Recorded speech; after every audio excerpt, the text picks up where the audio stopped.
Hello, every pony, and welcome back to Fandom Fridays, where we proceed to check out all the fanfics that are not pony related. Why? Very simple. Because there's a whole world out there, and I need to show you people it! Wow. I'm close to on 5 years of doing this. You think I would have run out with different ways to do that catchphrase by now? Anyway. Power Rangers Megaforce. You know, I always had that reaction whenever I mentioned that show. And sadly, there's a very good reason. It was supposed to be the 20th anniversary of Power Rangers. Highlight everything that was right and great about the show. Why the show lasted for so long, and why so many people loved and cherished it to this day. And what do we get? No plots, no characterizations, and something that felt like it was mocking the show rather than support and love of it. It just felt like the writers just thought, hey, it's a kid's show, we don't need to put in effort. No, you do not say that. You do not put down that you don't need to do any effort to a show. But this is why I say I love fanfic so much. Because a smart writer knows how to take what is there and fix it up. Kind of like me in Fall.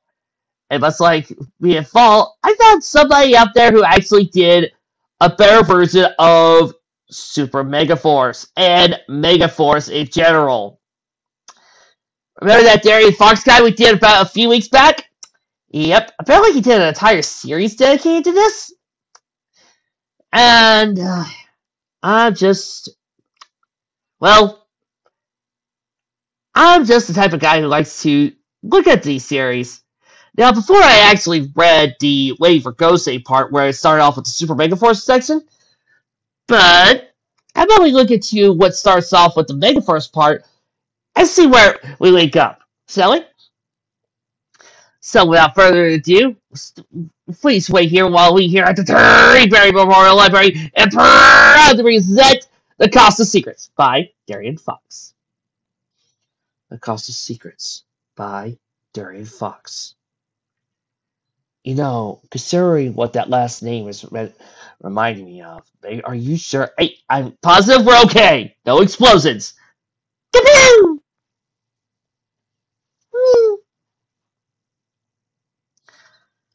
Gia came into Uri's Betty Freeze, finding Emma already sitting doing homework.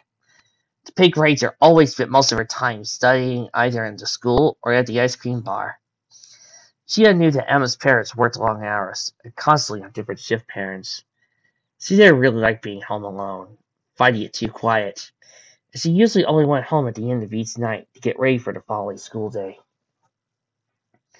Gia came across, finding herself smiling as she saw her. She took a seat opposite her and put her backpack down. You're not starting without me, are you? Gia asked playfully. You know that Japanese is my worst subject. Yeah, you get a B plus instead of an A, and that would be tragic. Emma teased her with a little smile, pressing some of her hair behind her ear. Gia couldn't help but stare at her for a moment.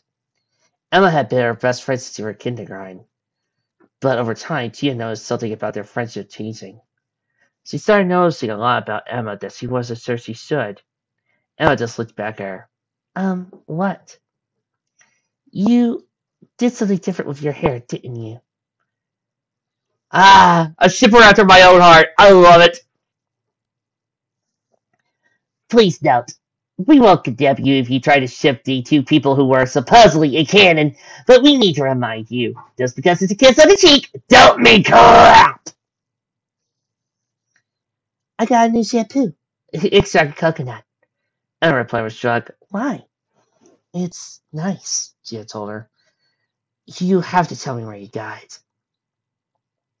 Just then, a black box sat glided by Gia's chair. The Yellow Ranger just rolled her eyes as she saw it.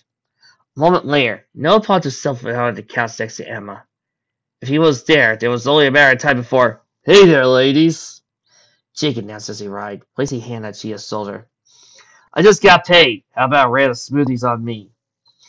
Make fire raspberry, Emma told him. Orange, Noah announced. I think I'll help you with that. As he left, Gia felt her heart start beating again. She liked the guys, or at the very least, she trusted them. She knew now that they were rangers, and now that they had a duty to protect the world. They all had each other's backs. She was honest, just before the Gelsey abduction thing, she would have been able to pick Noah out of a lineup, and Jake, she only knew him as some kind of jock that half the school thought was a god just because he thought he could kick a ball into the net.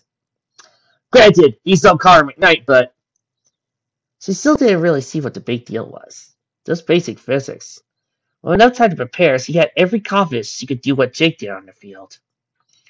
Still, since then, they all started to hang out a lot more. A lot more. Noah and Jake were pretty much everywhere she looked now. They couldn't get away with them. She was dimly aware that while Jake liked her, that wasn't exactly new to her. Half the guys at school wanted her because she was the golden fleece, an unattainable goal. She was the hottest girl at school, yet no one was with her. That's why she turned out about 4 offers a day, and had been suspended for a week 2 years previously, when one guy didn't take no for an answer, ended up sinking a few octaves higher. Seriously? Dia asked her. You invited the Tuckle brothers? They kind of invited themselves, Emma told her. Besides, they're not that bad. Not that bad? Gia asked her. Seriously, Jake's only about half a step away from presenting his tail feathers. Huh? Emma asked her. Like a peacock? She asked. God, why don't he just get the message? Maybe he needs to spell that for him? Emma suggested. Besides, what's the big deal? He's a good guy. What's the worst could happen? I am not dating Jake! Not even as a sympathy date! Tia put down abruptly. She noticed Emma's reaction to that, and felt her heart skipping a few beats. She knew how she felt.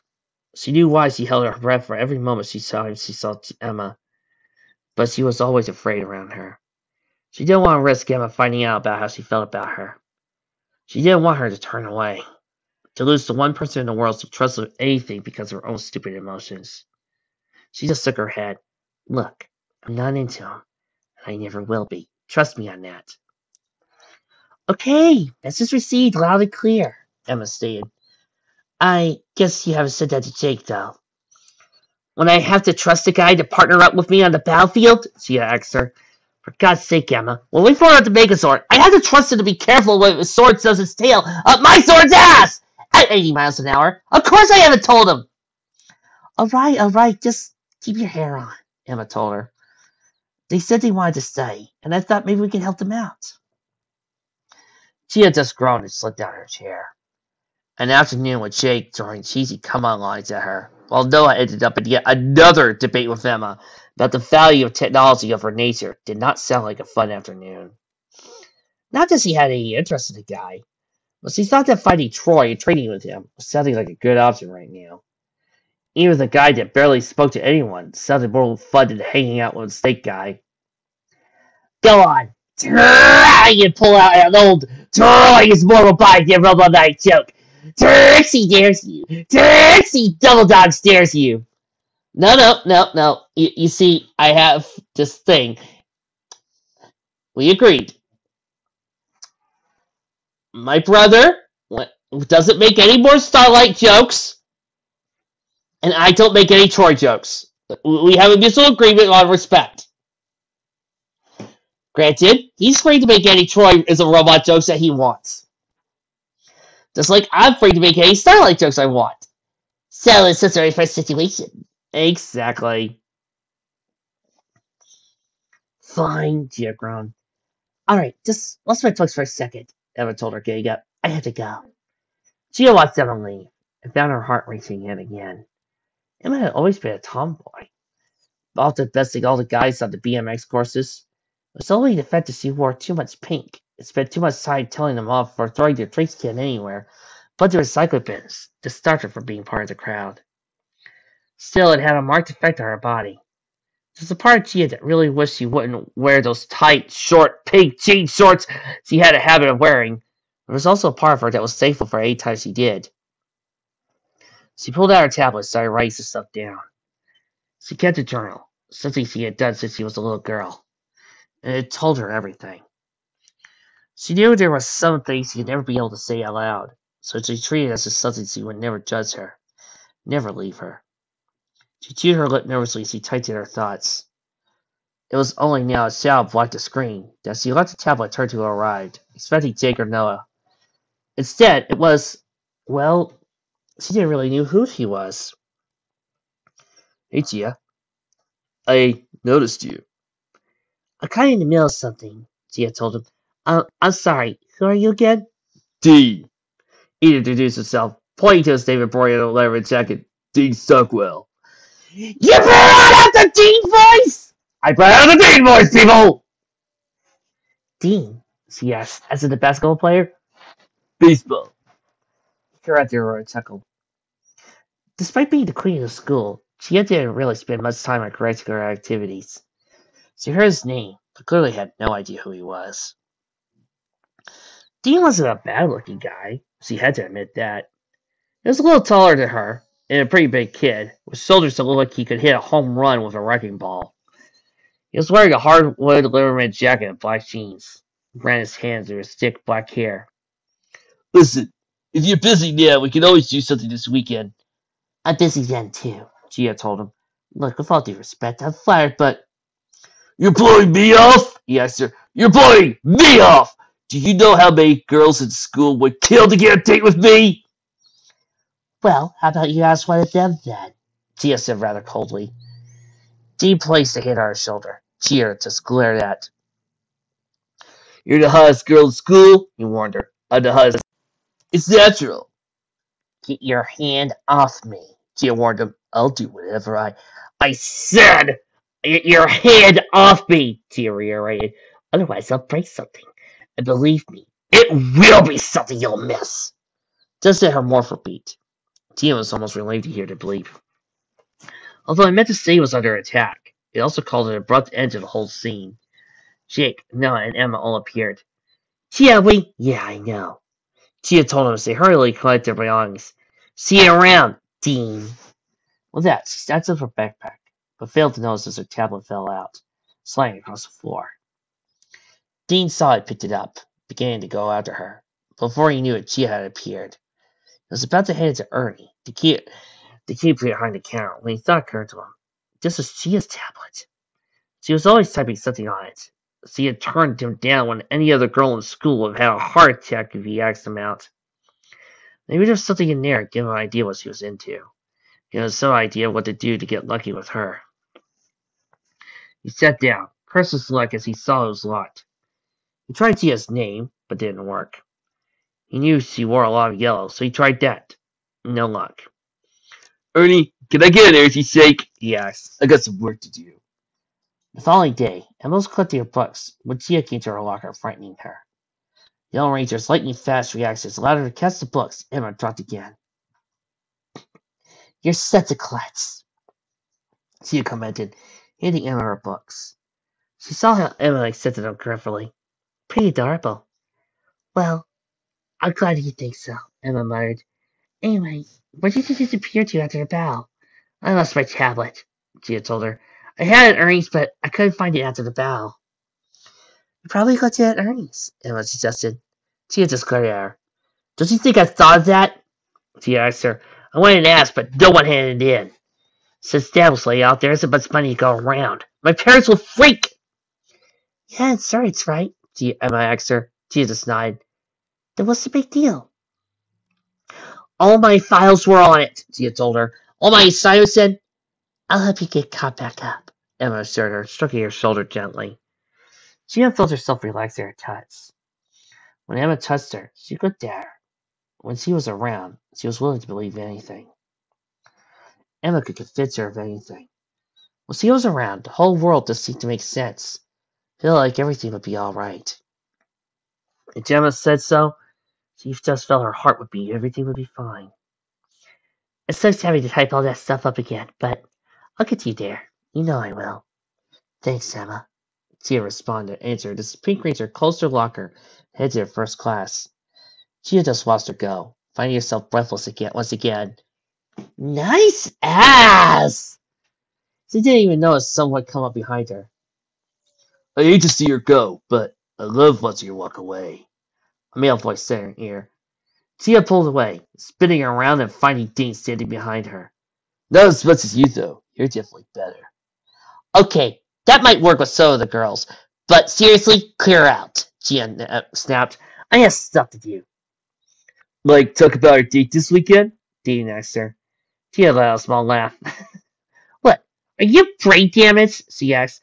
I'm not into you! Did you get it through your skull? I think you'll reconsider, he told her. Like I said, you're the hottest girl in school, and I'm the hottest guy. It's nature. We'll be the power couple of senior year. Okay, how many times do I need to say it? I'm not interested! Tia asked him. Dean took off his sunglasses and looked her in the eyes. I think you'll change your mind, he told her, pulling out a tablet. Eyes wide as she saw it. Recognize this? Tia snatched off him, grateful to get it back. Dean just continued to give her a cocky little grin. It took a while, you know. Figure out the password, he told her. I tried your name, favorite color, everything I could think of. I never guessed what it was until I got it. Emma? Tia felt her heart freezing as he said that. It was a dear password. She just turned on him angrily. You've been through... You know, you got a lot of interesting stuff on there. Dean interrupted her. Stuff that's pretty illuminating. I had to say, the pictures, the stuff you wrote in your journal, it's all pretty hot stuff. You read my journal? She yelled. He just laughed. Yeah, I can pretty much guess why your password was Emma, he told her. Gotta admit, I was surprised at first, but suddenly a lot of things started making sense. A lot of the little things I noticed about you just kind of fell into place. Gia felt like she was going to be sick.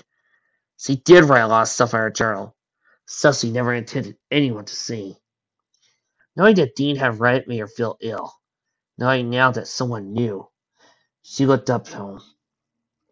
Now, what would you suppose would happen if people found exactly how adorable you find it when Emma gets all klutzy when she's nervous? He asked her. What would you think would happen to all those girls that look up to you, who envy you if they knew exactly what you think when you see Emma and her in those little shorts that she's so fond of? Well, I can imagine that depending on the population of queer or questioning girls, that they'll be like, yes! Titties! Kind of like, I know that there are at least 5 girls on Kim's cheerleading team that are like, thank you, God, for whatever Kim Possible rolls on. Tia was frozen to the spot as he came around behind her. He made a little explosive sound as he put an arm around her. Little Miss Perfect, smartest girl in school, the one every girl wants to be. All gone in a second once they realize that you're nothing more than a closeted little, you finish that sentence and you're getting a world shaking up the ass! Alright, Dee, that's enough! Tia roared as he spun around, ramming against the lockers. She held a hand to his throat. I reconsider you, he said calmly. After all, your tablet was such an interesting read. I just had to copy it to a flash drive. You did what? Tia asked. Lip quivering in terror, she realized what he just said. He had a copy of everything she had written in her tablet. All her deepest, most intimate thoughts. Things she couldn't even share with Emma. Tears came to her eyes as she backed away. He just sparked that came over to her. Like I said, you're the hottest girl in school. Being with you, well, that'd make my stock much higher, he told her. So, still busy this weekend? Do I post everything on that flash drive on the Hardwood social subsite that the nerdy little friend of yours set up? Tia couldn't control her tears. This was a nightmare come true for her. She knew how she felt, and accepted what she was when she was 13. I mean, others would do the same. Emma, her best friend, had no idea she wanted more from her. All the girls that wished to see her fall, just because she was Miss Perfect, would have a field day. It was revealed she wasn't normal. Hey! Being LGBT plus is perfectly normal. If you feel that way, then you're a perfectly normal person. This message is brought to you by being isolated nice to everybody all around the world. Thank you. They were friends who thought she knew who she was. could you take the chance that they would turn her away? That he would refuse to trust her once he realized he had lied to him about who she was? I'll take that as a yes, Dean said coldly as he brushed past her. Saturday at 8. Meet me in the food court in the mall. There's a great movie I want to see. As he left, Tia fell back against the lockers, with strength leaving her, and wept. Dean now held his finger over the detonator that would cause her life to self-destruct. There was nothing he could do about it. All he could do was go along with it, and hope he kept up his end of the bargain. Everybody, on three. 1, 2, 3. Asshole! What an interesting way to start a story. And I love leaving you guys in suspense, so I'll stop there. One down, that's us more to go. See you next time!